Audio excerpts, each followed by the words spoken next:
John Coniglio, President of the Dover Education Association. 131 messages. That is how many messages I've received from our members since September about the issue that I'm addressing here tonight.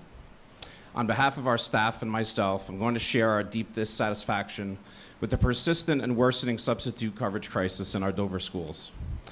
Each one of you has an orange folder. Inside that folder is a snapshot of our daily reality. It reflects data from one school, but let me be clear, that school is not alone. This is a district-wide problem. Let me take you back to last year. We had occasional coverage issues, and to address them, we relied on a combination of in-house district substitutes and supplemental support from Swing Education. It wasn't perfect, but it was functional. This year, the district replaced Swing with EduStaff. But the real problem is the district signed an exclusive contract with EduStaff. What does that mean? It means the district can no longer hire its own substitutes. Every substitute must be hired through EduStaff. This has severely restricted our substitute pool because EduStaff subs can work anywhere, not just here in Dover. And financially, this decision hurts the district even more. EduStaff charges the district $200 per day per substitute, while our own district subs cost $150 per day. We are literally spending an additional $50 per day per assignment on a system that is providing fewer subs and far less stability. The data in your folder also shows that classes have been combined at an unprecedented rate. 48% of our school days in the school referenced. When I've addressed this previously, I've been told that the number of students in combined classes is manageable. I ask the educators on this board, those who know what it takes to teach effectively, is combining classes half of the time manageable? Is teaching two different groups, often learning at different levels and speeds, manageable? Is scrambling for desks, materials, differentiation, and planning manageable? The answer is no. This situation is unfair to our teaching staff, our office staff, our administrators, our students, and our community. Combining classes is supposed to be a last resort emergency measure, not a daily thing. The data in your folder also lists many of the professional development sessions this year that have required staff to be pulled during the school day, and how many staff were pulled each time. These days away from our students are in addition to the 5 full PD days already built into our school calendar. Pulling large amounts of staff for these PDs has only made the coverage crisis worse. Finally, on the last page, you will see the situation with a special area teacher currently on leave since early September. Unfortunately, the district waited until tonight's agenda over 2 months later to hire someone. In the meantime, that class has been canceled at least 15 times. 15 times. With no lesson plans. Mr. Coniglio, your time's up, so please finish up. I'll finish up. I'm almost done. Thank you. With no lesson plans, because there's been no leave replacement teacher to provide lesson plans. Teachers covering the class were simply told to cover or watch the students. Our staff has stepped up again and again. Teachers are helpers by nature. We want to support our colleagues and students, but we cannot continue to be taken advantage of, nor can our district continue operating under these conditions. The current model is not sustainable.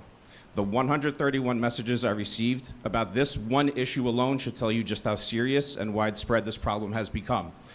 The board referenced using data to drive decisions earlier. You have all the data you need now in front of you to terminate the district's contract with EduStaff and return to hiring our own district substitutes. Thank you. In regards to the situation with the substitutes, I appreciate the data being shared. I know we've been working closely to make sure we address these pieces, and we'll continue to work. And of course, with the PDs, I just want to mention that when it comes to professional developments, these are tied into our teachers' PDPs and their goals, and we want to make sure and be mindful of that. But as well, the fact that we have done a major reduction in our PDs from last year to this year, and we'll continue to explore and look at our calendar to make sure that moving forward, we're mindful of the PD days and how we're using them moving forward as well. Thank you. Anybody else on the board? Dr. Sainer? Yeah, I wanted to address and assure our teachers this issue, the severity of this issue came to my attention through a Facebook post.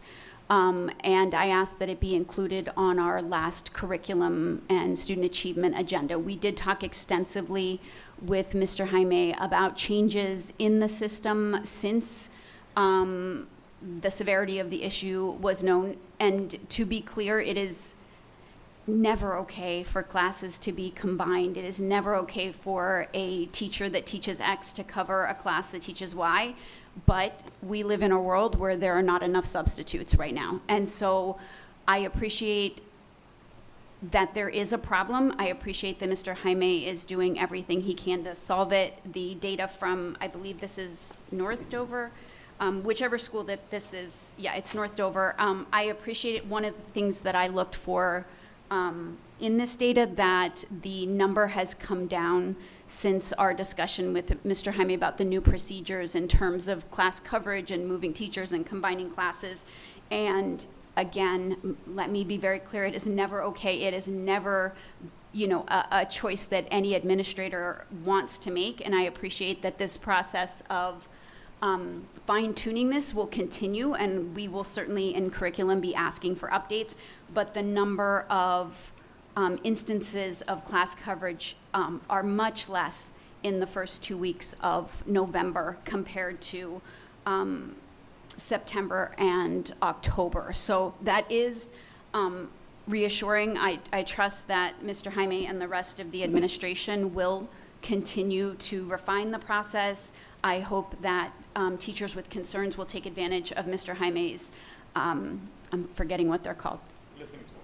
Listening tour, take advantage. If you have an idea, I'm sure he'd be happy to listen, right?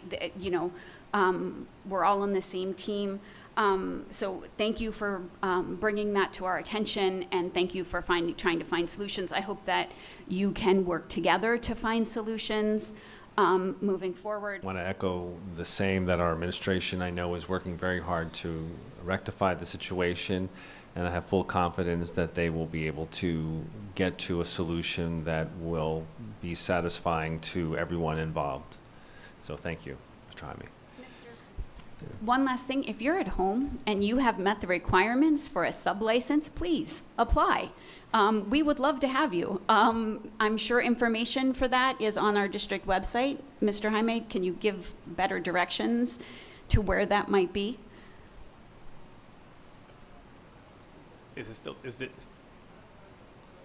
We'll double check it. I know that we had it pop it up on the website. We can revisit that again and then see where it's at, or at least have a location for everybody to be able to apply. Thank you.